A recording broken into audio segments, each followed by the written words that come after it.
Year 3, welcome to your YouTube channel and welcome back to your final English lesson of the week.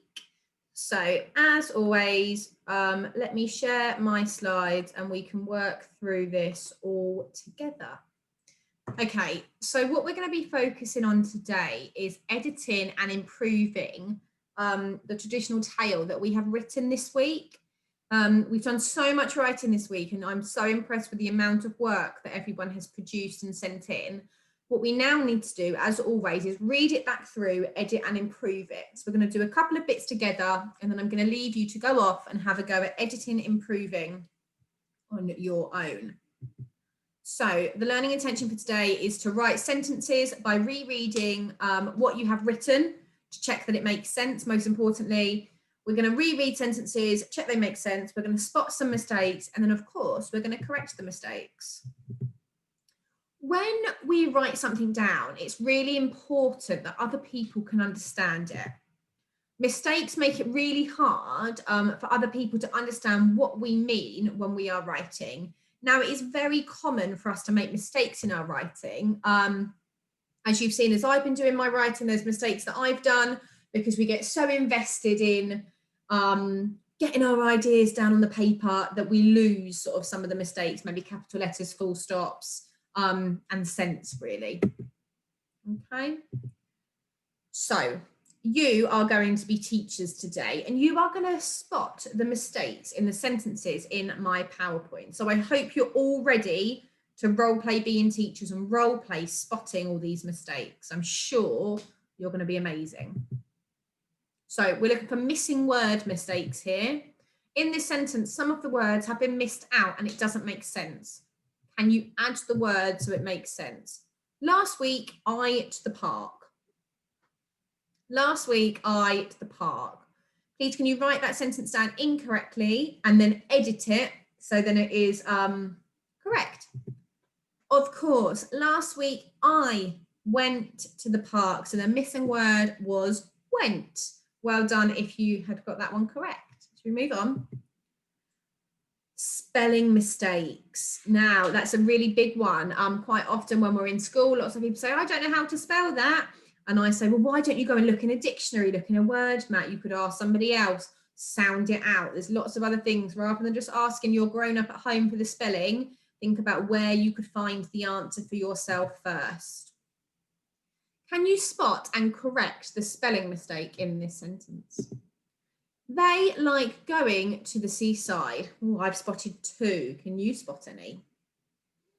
Please pause the video here and have a go at writing out the sentence correctly.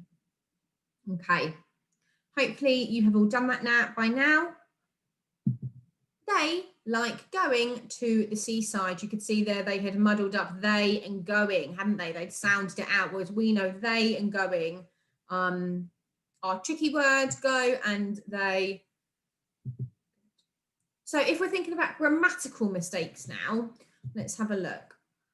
Sometimes when we're writing, we often choose the wrong words that go in the sentence. I wonder if you can spot which one is in here. They was having a good time. They was having a good time. Pause the video here. As always, see if you can correct my sentence. They were having a good time, of course. And if you wanted to make it, so that's past tense, they were, it's in the past. If you wanted to make it present, they are having a good time, okay? So you can either have were or are, depending on what tense you are writing it, whether it's past or present tense. Okay, punctuation mistakes that you need to look out for as well. I love my bike. It is green with spots on it. What am I missing? Very obvious, a full stop, okay? Ooh, Alexa, stop. Of course, you may also, like the person's done here, break the sentence into 2. I love my bike, full stop. It is green with spots on, and then you would need a full stop at the end as well. So each of these sentences has a mistake in it. They have a mistake. Can you spot them? You may want to have a go with somebody at home. So when I went to the farm, I saw a horse. Bit of a clue there. She go to the shops to buy some sweets. It was sunny at beach. The car was red. It went very fast. Okay, can you have a go at sorting out those sentences with the mistake? You may wish to pause the video here to have a little go through those. Okay. And now finally, your activity for today. Have a look through your last story, so your last few bits of work where we were retelling the true story of the three little pigs. Can you spot and correct any mistakes like we've done together? So thinking about spelling, punctuation, grammar, and sense as well, making sure we've used the right words within it. For an extra challenge, you may wish to get your toolkit out, making sure you've included all of those key bits. Go through, find your adverbs, find your character description. Have you got a story opener? Does it flow? Have you got a beginning, middle and end, and so on? Okay, it's your final lesson. Can't wait to see all your edit and improvements. And I will speak to you soon. Have a lovely weekend. Goodbye.